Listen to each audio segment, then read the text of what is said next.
23장 1절에서 9절 말씀 한 목소리로 합독하시겠습니다. 너는 거짓된 풍설을 퍼뜨리지 말며 악인과 연합하여 이중하는 증인이 되지 말며 다수를 따라 악을 행하지 말며 송사의 다수를 따라 부당한 증언을 하지 말며 가난한 자의 송사라고 해서 편벽되이 두둔하지 말지니라. 내가 만일 내 원수의 길 잃은 소나 나귀를 보거든 반드시 그 사람에게로 돌릴지며 내가 만일 너를 미워하는 자의 나귀가 짐을 싣고 엎드려짐을 보거든 그것을 버려두지 말고 그것을 도와 그 짐을 부릴지니라. 너는 가난한 자의 송사라고 정의를 굽게 하지 말며 거짓 일을 멀리하며 무죄한 자와 의로운 자를 죽이지 말라. 나는 악인을 의롭다 하지 아니하겠노라.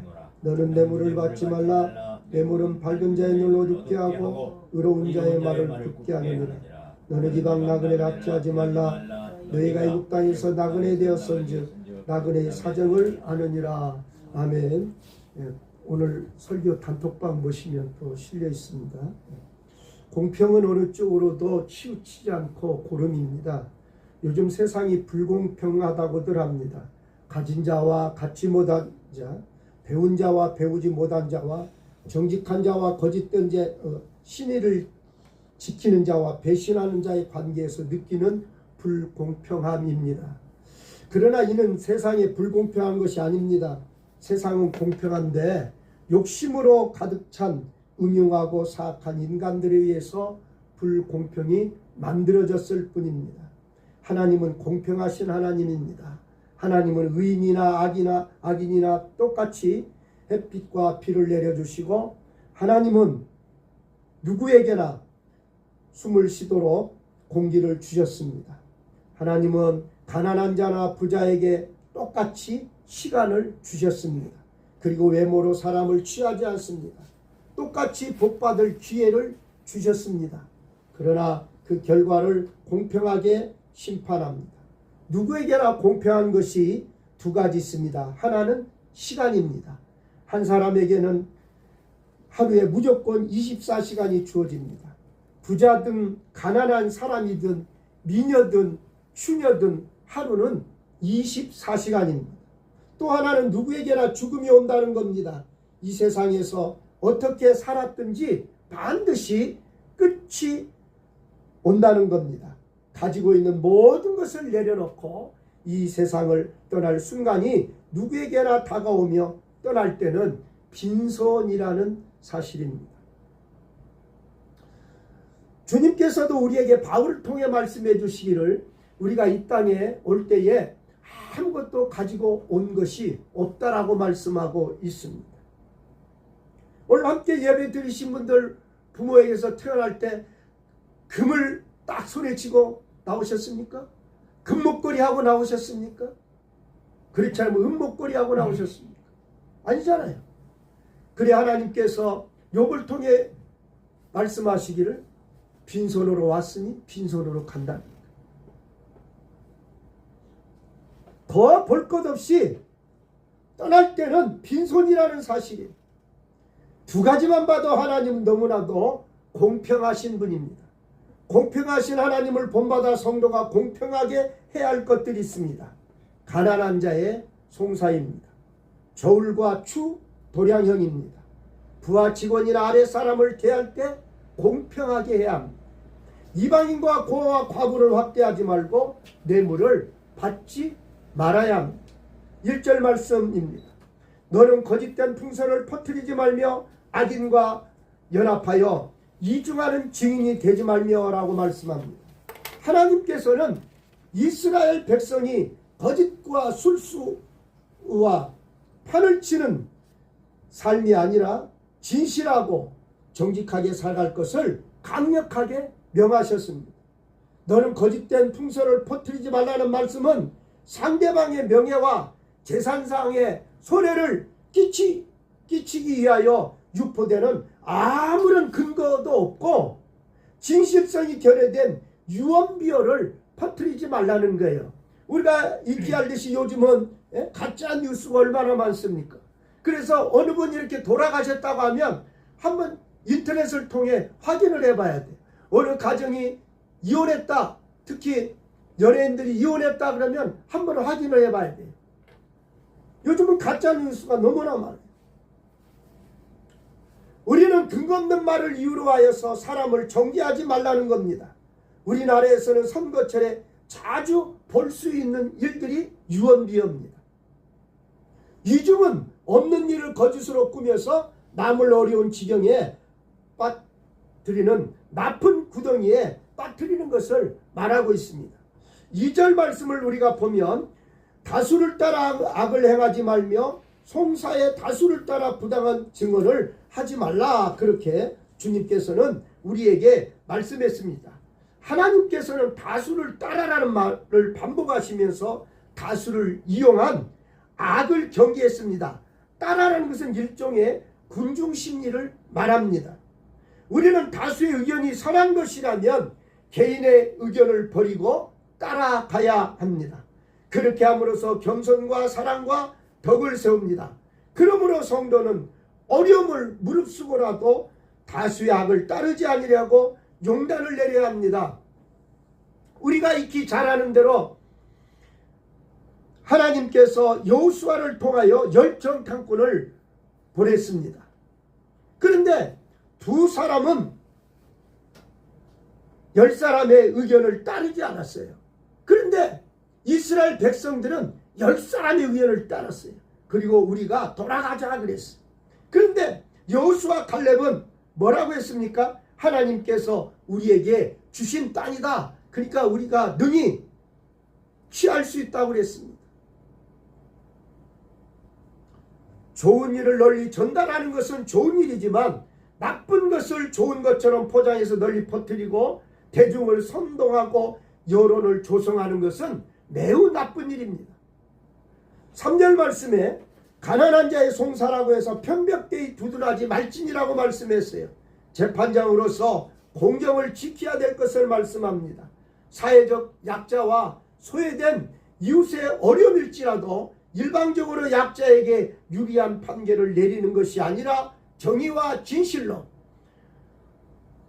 공정한 판결을 내려야 한다고 말씀하고 계십니다.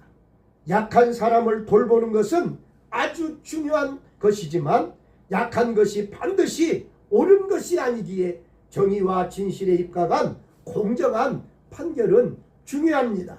4절 말씀입니다. 내가 만일 내 원수의 길 잃은 소나 나귀를 보거든 반드시 그 사람에게 돌릴지며 라고 말씀하고 있습니다. 사람이 마땅히 그 원수라도 도와주어야 할 경우를 말씀하고 있습니다. 원수가 손해볼 일을 만난 경우에 손해보지 않도록 도와주라는 겁니다. 상대방의 재산을 보호해 주어야 한다는 말씀입니다. 원수의 길 잃은 가축을 보거든 반드시 그 원수에게로 인도해서 넘겨주어야 한다는 말씀입니다. 5절입니다. 내가 만일 너를 미워하는 자의 나귀가 짐을 싣고 엎드림을 보거든 그것을 버려두지 말고 그것을 도와 그 짐을 부릴지라고 했어요.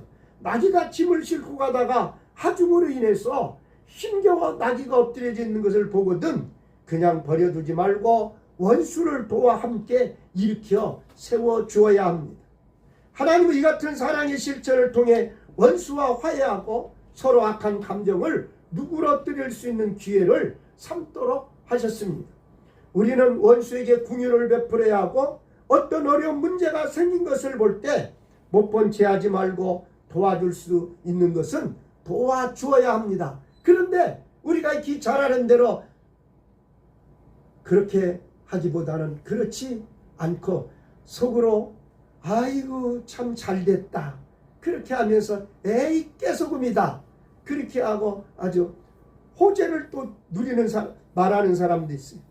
6절 말씀에 너는 가난한 자의 송사라고 정의를 굽게 하지 말라고 했습니다. 재판장이 가난한 자의 송사를 취급할 때에 그를 배경 없는 사람이라고 해서 무시하고 억울하게 판결하지 말라는 겁니다. 그런데 현실은 그렇지 않습니다. 배경이 없고 없는 사람이 무시당하고 억울하게 판결을 당할 때도 있는 것을 우리는 익히 잘 압니다. 또한 무조건 가난한 자의 편을 들어서는 안 됩니다. 가난한 자를 과도하게 보호해서도 안 되고 부당하게 대우해도 안 된다는 사실은 만민이 법 앞에 평등하다는 점을 가르쳐주고 있습니다. 재판은 공의롭게 공명정대하게 이루어져야 합니다. 7절 말씀입니다. 거짓 일을 멀리하며 무지한 자와 의로운 자를 죽이지 말라. 나는 악인을 의롭다 하지 아니하겠노라 말씀했습니다. 재판관의 올바른 판단을 강조하고 있습니다. 거짓을 멀리하라는 말씀은 처음부터 악을 멀리하라는 것입니다. 하나님께서는 진실하시며 진실한 말을 권장하시고 거짓을 미워하십니다. 그러므로 하나님을 경외하는 모든 성도는 거짓된 일을 멀리해야 됩니다. 죄가 없는 사람과 의로운 사람을 죽이는 일이 생기지 않도록 편견과 사사로운 욕심을 배제하고 정의와 진실을 간직해야 합니다. 하나님께서는 악인을 의롭다 하지 않으시기 때문입니다. 성경이 이야기하는 악인은 세상의 윤리 기준에 미달한 사람을 말하기보다는 거룩하고 공의로우신 하나님과 멀어진 사람을 가리킵니다. 하나님으로부터 멀리 떨어져 분리된 사람의 말과 행동은 불의하고 불법할 수밖에 없다는 겁니다. 8절 말씀입니다. 너는 뇌물을 받지 말라. 뇌물은 밝은 자의 눈을 어둡게 하고 의로운 자의 말을 굽게 하느니라고 했습니다. 재판관이 범하기 쉬운 뇌물수수에 대한 경고입니다. 성경에 의하면 어느 시대나 또한 어떤 분야에서나 일어나기 쉬운 이러한 범죄 행위가 유대 사회에서도 자주 있었음을 알 수 있습니다. 건강한 사회를 살기 위해서 뇌물을 받지 말라고 말씀했습니다. 순수한 의미의 선물이 아닌 불의한 의미인 뇌물은 받지 말라는 겁니다. 뇌물은 순수한 목적과 의도가 있는 선물을 말합니다. 뇌물은 사람의 눈을 흐리게 하고 명철을 망하게 하며 결국에는 그를 죽게 합니다. 다시 한번 말씀드리지만 뇌물은 순수하지 못한 목적과 의도가 있는 선물입니다. 뇌물은 강력한 중독성이 있어서 그 맛을 보면 자신도 어찌할 수 없이 계속 뇌물의 노예가 될 뿐 아니라 재판을 굽게 하며 그릇된 길로 빠져들게 됩니다. 그러므로 뇌물의 유혹은 처음부터 멀리 해야 하며 단호하게 물리쳐야 한다고 말씀하고 있습니다. 9절입니다. 너는 이방 나그네를 납치하지 말라. 너희가 애굽 땅에서 나그네 되었은즉 나그네 사정을 아느니라고 말씀했습니다. 제사장에게 해당되는 교훈입니다. 제사장들은 타국에서 어려운 생활을 하고 있는 이방인들을 부당하게 취급할 가능성이 충분히 있었습니다. 그렇지만 성경은 그런 폐쇄적인 국수주의를 배격하고 있습니다. 제사장들은 내 외국인을 막론하고 하나님의 공의에 따라서 그들을 공정하게 대하여야 했습니다. 사회 질서 유지를 위해 살아가면서 기본적으로 지켜야 하는 규례 중에서 이방 나그네를 압제하지 말라고 말씀합니다. 이방인이지만 이스라엘의 공동체 안에 들어와서 사는 사람들을 배려하며 살라고 말씀하고 있습니다. 이방인들이 종교적으로나 법적으로 또는 사회적 불이익을 당하거나 소외당하기 쉬운 상황이었습니다. 하나님께서는 이방인들의 불이익을 가거나 그들을 소외시키는 일이 있어서는 안 된다고 강조하고 이스라엘 백성은 이미 지식적인 알미 아니라 외국에서 노예살이를 하며 실제적인 체험을 통해서 이방 나그네의 삶이 얼마나 고달하고 서러운지를 알고 있기에 하나님의 말씀을 마음 깊이 새겼을 것입니다. 이방 나그네에 대한 보살핌은 단순한 인정 차원이 아닙니다. 하나님께서는 우리가 이웃에 대하여 선한 마음을 품고 살며 이방 나그네들에게도 선함과 긍휼함이 있는 마음을 가지고 살기를 원하고 있습니다. 본문의 교훈입니다. 우리 함께 보겠습니다. 우리는 거짓과 악을 행치 말아야 합니다. 사람이 자기의 이익을 위해 남을 해치려는 뜻이 없다면 그에게 거짓말을 할 필요가 없을 것입니다. 특히 헛된 소문을 내는 것은 남을 해치고 남의 명예를 손상시키는 거짓말을 하는 겁니다. 요한계시록은 거짓말을 지어내는 자가 천국에 못 들어갈 것이며 지옥 불못에 던질 것이라고 경고했습니다. 특히 사람이 없는 일을 거짓으로 꾸며 남을 함정에 빠뜨리는 것은 큰 악입니다. 하나님께서는 그런 일을 매우 미워하십니다. 우리는 범사에 진실하고 진실한 말을 해야 하고 특히 남에게 해를 끼치는 거짓말을 결코 해서는 안 됩니다. 우리는 공정한 태도를 가지고 공의롭게 행해야 합니다. 우리는 무조건 부자를 지지하고 가난한 자를 무시하고 해쳐서도 안 되지만 가난한 자의 송사라고 편백되이 남을 두둔하고 보호하는 두호를 하거나 부자를 무조건 정죄해서도 안 됩니다. 우리는 부자에게든지 가난한 자에게든지 범사에 공정하고 공평하게 생각하고 공의롭게 판단해야 합니다. 잠언은 악인을 의롭다 하며 의인을 악하다 하는 이 두 자는 다 여호와의 미워하심을 입느니라고 말씀했습니다. 율법을 버린 자는 악인을 칭찬하나 율법을 지키는 자는 악인을 대적한다고 말씀하고 있습니다. 우리는 선과 사랑을 실천해야 합니다. 우리는 이방 나그네를 압제하지 말고 원수까지도 사랑해야 합니다. 우리는 외국인 노동자들이나 탈북자들에게 따뜻하게 대하고 그들이 우리나라에서 사는데 어려움이 없도록 도와주어야 합니다. 우리는 교회에서 친한 교우들과만 인사하지 말고 신입교인들에게 모든 사람에게 따뜻한 인사를 나누어야 합니다. 우리는 특히 교회에 처음 나온 이들에게 관심을 가지고 배려해야 합니다. 우리는 모든 교우들에게 밝은 얼굴로 인사하고 친절히 대해야 합니다. 그러면 우리 모두의 마음도 기쁘고 더욱 평안할 것입니다. 우리는 모든 사람에게 선을 베풀고 모든 사람을 사랑해야 합니다.